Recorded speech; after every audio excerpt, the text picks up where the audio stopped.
What's good, YouTube? It's your boy, Blue Blood Sports TV, back at y'all with another one.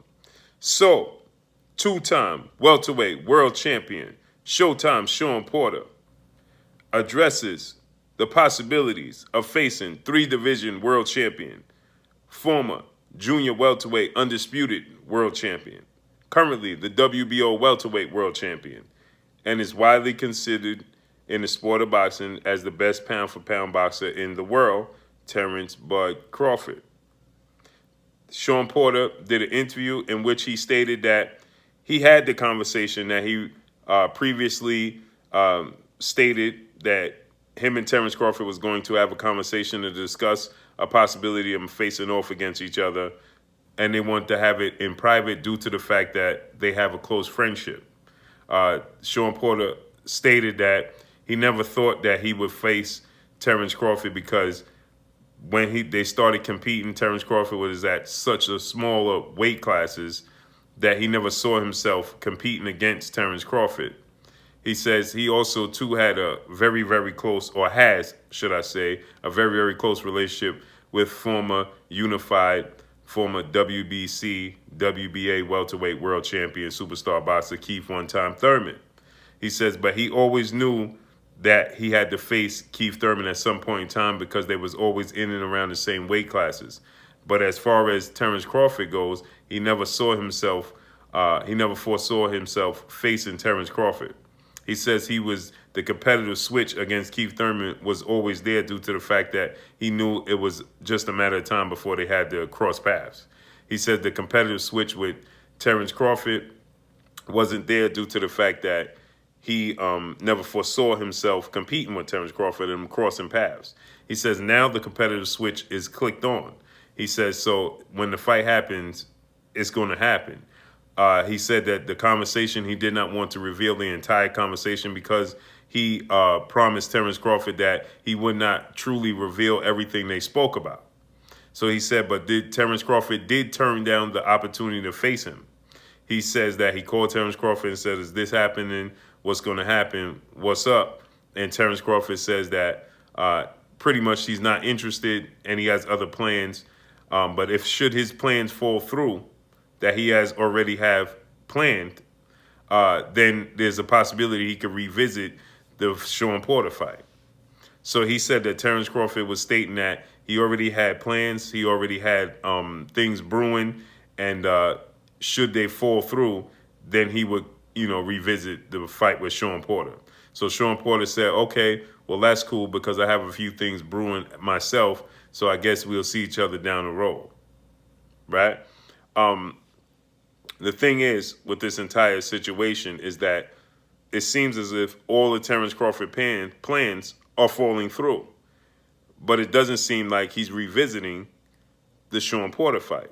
And I understand Shawn Porter also addressed, he said, you don't see too many guys with big names wanting to compete without fan base, without live fans in attendance, right? So he says that I'm not one of them. I just want to compete. I want to carry the sport of boxing. It's the sport I love. I want to represent it correctly, and I'm not going to let it go by the wayside. So if it calls for me to compete without fans in attendance, then that's exactly what I'll do. This is what Shawn Porter had to say. He says you're not going to see many guys do so. And then he was asked of, what he thought about it and competing without it. And he said, well, you see, I'm fighting next week. So, and also, too, I have to address that as well because we see that Errol Spence is going to be competing, and he's a mega name in the sport of boxing in a high-profile fight against Danny Garcia. Errol Spence is undefeated. He's unified WBC IBF welterweight world champion. He beat Showtime Shawn Porter, and he's facing two-division world champion, former junior welterweight unified world champion, and former WBC welterweight world champion Danny Swift Garcia in a mega showdown. Now, this is no knock against Terence Crawford that they're fighting because to each his own, right? Some guys don't want to compete without a crowd. Some guys will. Terence Crawford made it clear from the beginning he had no true interest in competing without live fan base, and he didn't have any interest in taking a pay cut either because he felt like he'd earned his place in the sport of boxing, and he wants to get all his due diligence force or he wants to be compensated for it correctly. And I understand that 1,000%. But it seems like he had plans, I believe, as his legendary promoter, top-ranked CEO Bob Arum stated that they were in negotiations with Manny Pacquiao. So obviously, if Terence Crawford is in negotiations with Manny Pacquiao and that's on the horizon and it's a possibility, then of course he would go in that direction. No disrespect to Shawn Porter. He would go in the direction of facing a legendary, iconic boxer, 8-division world champion, and he's currently the WBA welterweight world champion after dethroning Keith one-time Thurman to become the WBA welterweight world champion in Manny Pac-Man Pacquiao. So anybody that's going to be any boxer that's a welterweight or junior welterweight, that's going to be the first option. Okay, they're always going to lean towards Manny Pacquiao if there's a possibility of landing that fight. So there's no shocker there. But the thing is, the Manny Pacquiao fight has fell through. And Terence Crawford has stated that, well, Shawn Porter stated that Terence Crawford said that if his plans fell through, then he would revisit the Shawn Porter fight. Well, that fell through. And it seems like the opportunity to face former IBF welterweight world champion British superstar boxer Kell Brook is also on shaky grounds. And it looks like that might not come to fruition. Right? And then you have Keith one-time Thurman offering his services. Now it's being reported that Keith Thurman asked for $10 million and they're not willing to pay Keith Thurman $10 million because they don't believe he's worth the $10 million that he's asking for. So when it comes to Keith Thurman, they're feeling like Keith Thurman is overpricing himself and he's not worth the money he's asking for because he lost his title in his last fight. But Yordenis Ugas was a possibility. If you go by Bob Arum's list of opponents or possibilities for Terence Crawford, Yordenis Ugas is no longer on the list. Sergey Lipinets is no longer on that list because now they are tied up with their own fights. So Kell Brook seems to be the only viable option for Terence Crawford. And if that doesn't come to fruition, then one has to question, why didn't you go ahead and take the Shawn Porter fight when you felt like things weren't coming or playing out in the manner that you thought they were going to play out when you initially had the conversation with Shawn Porter and you stated that you had plans already, to showcase a fight. Right? And so, everybody just wants to see Terence Crawford's skill set tested with somebody that can match him in skill set and ability, and it's a 50-50 fight at the very least, right? Terence Crawford is not going to be in too many 50-50 fights because there's not that many great fighters, no disrespect to the other boxers in the world, that can match him in skill set and ability, ring generalship, athletic ability, and just overall, Terence Crawford is a great fighter. But the handful of fighters that are out there that can give him a 50-50 fight as far as the bet odds would be, is more than likely going to open up. He'll open up as the favorite against every opponent outside of and not named Errol Spence Jr. I don't know how that will open up, but against everybody else, I'm pretty sure Terence Crawford is going to open up the odds-on favorite. But this is what the fans are calling for. They just want to see Terence Crawford in a legit fight that he's not going to showcase his talents against somebody we knew he should be victorious against. So this is what we want to see Terence Crawford fight the Shawn Porters of the world. And if Shawn Porter is available and your plans fell through, as he stated, then you should have revisited the Shawn Porter fight. Now, maybe it's the fact that there's no fans. He feels like this is a big fight, and he don't want to stage this fight. Hold off on it. But if you're holding off on Shawn Porter for other plans that you feel are bigger, then those have to be mega fights as well. Because, see, here's the thing. When you reach the level of Terence Crawford's status in the sport of boxing, there's no going back. And so the fan base, the boxing pundits, and the boxing world is going to demand that Terence Crawford is in there fighting the best. We just recently saw Saul Canelo Alvarez, 4-division world champion, Mexican superstar boxer, attempt to face Yildirim for the vacant WBC title at super middleweight that was just lost on the scales to David Benavidez, who David Benavidez is a 2-time world champion and undefeated, but when he was the belt holder, Canelo Alvarez didn't have any interest in facing him. Now that he lost the belts on the scale, Canelo Alvarez chomped at the bit to fight Yildirim for the vacant WBC title. But guess what? The DAZN network and platform put a halt to that and stated that, no, if you're not going to fight better opposition, you're going to take at least a $20 million pay cut, or you're not going to have this fight. You're going to give us a fight, a more legit fight, and a more competitive fight for the fan base, for us to sell to the fans. So they put the halt to that Yildirim fight.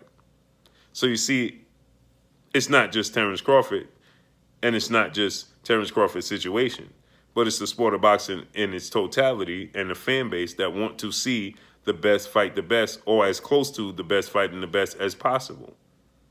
They don't want there to be other big fights out there like Keith Thurman for Terence Crawford or Shawn Porter for Terence Crawford, and then Terence Crawford is fighting guys that don't stand too much of a chance to beat him, let alone give him a tough fight. So they're going to call for better fights, better opposition at the level. Once you reach the status of being considered the pound-for-pound best fighter in the world, there's no going back. When you're Floyd Mayweather of the world, right? Even Floyd Mayweather fought multi-division superstar, legendary, iconic boxers like Juan Manuel Marquez, and everybody dismissed it because Marquez was too small, even though he was considered top 5 pound-for-pound fighter when Floyd Mayweather fought him, coming off nearly a 2-year layoff. Nobody wanted to see that because of Floyd Mayweather's status and his skill set. And most of the world, majority of the boxing world, understood that Marquez didn't stand much of a chance to be successful against Floyd Mayweather. Now, anytime you step through the ropes, there's a chance. But for the most part, you understand when you're a hardcore boxing fan, the opportunity that certain opposition has against certain skill levels. And so more than likely, you're going to come up very, very short when you a guy like Marquez facing a Floyd Mayweather, even though your skill set is high, it's just that his skill set is on a different level. So when you're Terence Crawford and you're facing Igor Kavaluskis, we pretty much knew the outcome because the difference in skill level. When you're Terence Crawford versus Jose Benavidez, we pretty much know the outcome because of the skill level. When you're Terence Crawford with the skill level and you're facing a pass over the hill, past his prime and over the hill, Amir King Khan, we pretty much know the outcome of that fight. And that's what the fan base don't want. They don't want to know the outcome of the fight. They want to be surprised. And so facing Shawn Porter, 2-time welterweight world champion, would allow the fans to get excited because they can't guarantee the outcome. They can't predict the outcome. Nobody wants to watch a movie over and over again when you know the ending. At least you won't pay in the movie theater to go watch the movie that you already know the ending to. You may go back and revisit if you have somebody that hasn't seen it and you go with them and assist them to see the movie, but nobody wants to go rewatch a movie in the movie theater and pay for it again after they saw the movie and they know the ending. You want to be surprised. And in the sport of boxing, you would like to be surprised. And so we would like to see Terence Crawford with the skill set. It's not hate for Terence Crawford. It's not dislike for Terence Crawford. It's the fact that we respect Terence Crawford's skill set and what he brings to the table, and we know that he's in there with mismatches. And you don't want to see him in there with mismatches. You want to see how he fares with other guys that can match him in skill set, like Keith Thurman in boxing ability, like a Shawn Porter with the pressure that he brings. That's why the Errol Spence fight is so intriguing, because you don't know how it's going to play out, and we all know it's a 50-50 fight. That's why everybody was calling and pushing for Manny Pacquiao versus Floyd Mayweather, because everybody felt it was a 50-50 fight and didn't know the outcome of the fight. Now, some could have predicted, like myself, that Floyd Mayweather would easily outbox Manny Pacquiao. But for the most part, we weren't guaranteed that because we didn't know what was going to take place because style make fights. And we didn't know how they were going to match up. So this is what you're calling for from Terence Crawford when his Shawn Porter is available. So Shawn Porter wanted this fight, and Terence Crawford passed on the fight because he felt like he had other plans and better plans. So they had to be bigger fights. So the fact that there was no live fans in attendance couldn't have played a part, because if you could pass over Shawn Porter because you already have plans, then that means you have bigger plans, and that means they're better plans. So that means that you didn't mind having a bigger fight against Manny Pacquiao with no fans in attendance. And you're looking to fight Kell Brook, but he's having issues with travel restrictions, and he's also going to have issues with weight because he hasn't campaigned at welterweight since he lost to Errol Spence Jr., and he was struggling to make welterweight at that point in time. So now, years later, 3 years later, is Kell Brook miraculously going to be able to comfortably make a welterweight division after he's off and on, when he says one week he'll say he can make it and make the fight happen, send a contract, and the next week he's saying he can't compete at that weight and he wants it at a catch weight. So at the end of the day, Terence Crawford's plans started to fall through, but he didn't revisit the Shawn Porter fight. And this is where the frustration comes from with the fan bases. But let's see how this all plays out. Shawn Porter will be in action this Saturday night. So let's see how everything plays out. But Terence Crawford is being reported to return to the ring November 14th. So there's still time for him to revisit the Shawn Porter fight for November 14th. So let's just see how this all plays out, and we still have to be patient. But that's all I got for y'all. Y'all already know what it is. It's your boy Blue, Blue Blood Sports TV. Hate, like, comment, and subscribe. You haven't subscribed, hit the subscribe button, hit the like button, hit the bell icon to get all the new notifications. Follow me on Instagram at Blue Blood Sports TV, all one word. Y'all already know what it is. Shouts out to the entire LDBC. Shouts out to New Media. Shouts out to Black Media Row. Make sure you like and share these videos. That's all I got for y'all. Peace.